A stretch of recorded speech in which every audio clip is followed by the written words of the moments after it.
Well, we don't know what's happened in Sodom and Gomorrah, but we know that God's got wind of it and that that's not good. And we know that sin means to miss the mark.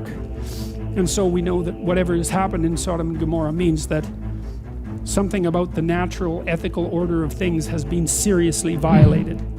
And there's a strong intimation in the Old Testament, which I think, by the way, is completely correct, that if the proper order of being is violated, and that's something like the balance between chaos and order, say, if the proper balance of being is violated, then all hell will break loose. And one of the things I can tell you from reading a very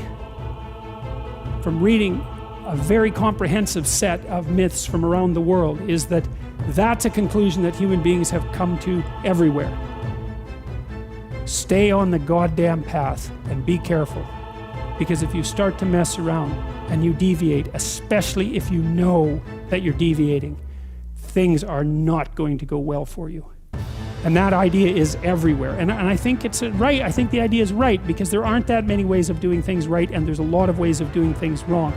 And if you do things wrong, the consequences of doing them wrong can be truly catastrophic. You know, one of the things I learned from reading Viktor Frankl first, but then Alexander Solzhenitsyn, who I think did a deeper job, was that, and Václav Havel thought the same thing, that these people were very much trying to understand what happened in places like Nazi Germany and in the Soviet Union. Solzhenitsyn's Gulag Archipelago is a particularly good analysis of what happened in the Soviet Union.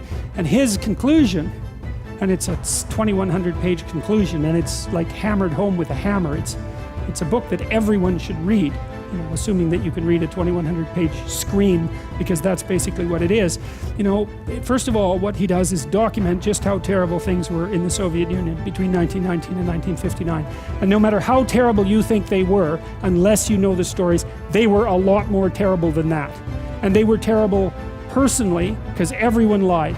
They were terrible in families, because 2 out of 5 people were government informers. They were terrible among friends, because no one could tell each other the truth. They were terrible socially, because the whole system was corrupt and ran on slave labor. And they were terrible philosophically, because the doctrine of man upon which the state was founded was hopeless and nihilistic. And they were murderous, destructive, and genocidal. It's like they got it wrong at every single level of analysis simultaneously. And the question is, why? And Solzhenitsyn's answer, and to some degree Viktor Frankl's answer as well, and Václav Havel, and I would say also Nelson Mandela and Gandhi, they all ended up in the same conceptual sphere. And the answer was because individual people lived crooked lives. Because individual people swallowed lies and spoke them and didn't stand up for the truth. And the corruption that spread from each individual pulled the entire state mechanism into that corruption and made everything into hell. You know, there are other theories. Obedience, right? That's kind of the Milgram idea, from that it's easy to make human beings obedient to people in authority. And I've explored that idea quite a bit with regards to what happened, for example, in the Nazi concentration camps. And yes, you can set circumstances up so that people are likely to be obedient to orders that are pathological. There's no doubt about that. And yes, sometimes that's indicative of the weakness of their character, but that's not the issue. And the idea that what happened in Nazi Germany was because a population of good people listened to a tiny minority of bad people, that's really not a good theory. The Nazi ethos was there at every single level of the social organization, right? Right from the personal, right from the familial, all the way up to the leadership. It was the same thing all the way up and all the way down, and the same thing in the Soviet Union. And so, well, so if you miss the mark, which is apparently what the people of Sodom and Gomorrah did, their sin was grievous, then they risked destruction. And I just cannot see how, after the 20th century, anybody with any sense could possibly not see that as true. And I think that there's a line in the Old Testament, you know, that the fear of God is the beginning of wisdom. And I can tell you one of the things that frightened me badly was the realization from reading Solzhenitsyn and a variety of other things that I was reading at the same time, that Dostoevsky as well, because he makes the same point. He said that a human being is not only responsible for everything they do, but for everything that everyone else does. Now, you know, that's crazy, and he was an epileptic and a mystic, and that's a crazy thing to say. But it's also, there's something about it that's true, because if you were better, the people around you would be less worse than they are. And if you were good enough, you don't know how much better the people around you would be. And so, there's this idea too, you know, that Christ took the sins of the world unto himself. That's a complicated idea, man. I wrestled with that one for a very long time, but I think I figured out, at least in part, what it means. It meant that it's something like the realization of complete humanity.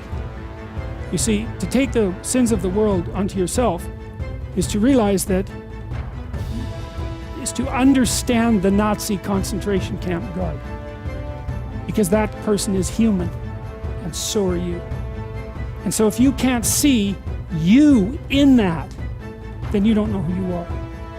And if you can see you in that, well, then you've started to take the sins of the world onto yourself, because you've actually started to take responsibility for those terrible things. You know, I think it's the motif of the motto of the Holocaust Museum in Washington. We must never forget. That's close. And I think, well, you can't forget. You can't remember what you don't understand. You will forget what you don't understand.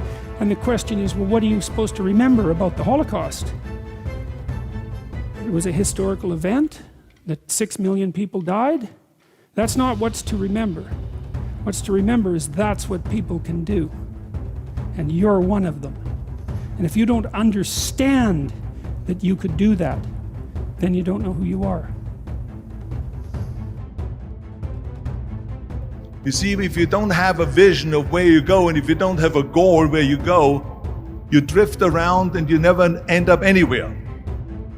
I mean, as you know, I was born in 1947 in Austria after the Second World War. So I was very fortunate that I stumbled onto my vision. And I didn't really like Austria when I grew up. I couldn't wait to get out of there. I couldn't see myself becoming a farmer or a worker in a factory or anything like that. Even though my parents wanted me to stay there and have a normal life. But that was their vision, not mine. My vision was totally different. I felt that I was born for something special, for something unique, for something big. Then one day I went to school. I remember I was 11 years old, and they showed a documentary about America. There they showed in this documentary the huge skyscrapers, the high-rises, the huge bridges, the 6-lane freeways, and all of this stuff. And I said to myself, that's where I want to be. I don't want to be around here with these little farmhouses and these little buildings. I want to be in America. One day after school, I walked by a store in Graz. So I went inside and I looked around, and then I saw a magazine. I saw a bodybuilding magazine that had Reg Park on the cover. Reg Park was then a 3-time Mr. Universe.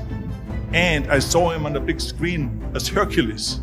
I read that and I said to myself, wow, this is the blueprint for my life. This is exactly what I want to do. I want to become a bodybuilding champion just like Reg Park.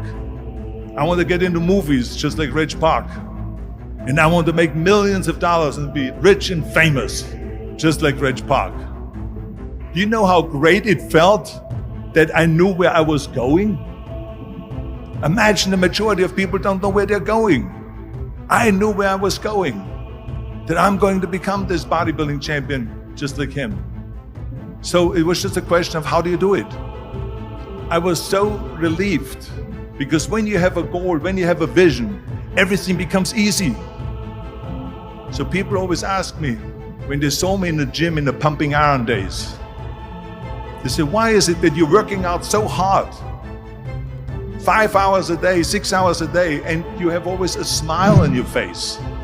And I told people all the time, I said, because to me, I'm shooting for a goal. In front of me is the Mr. Universe title. So every rep that I do gets me closer to accomplishing that goal, to make this goal, this vision turn into reality.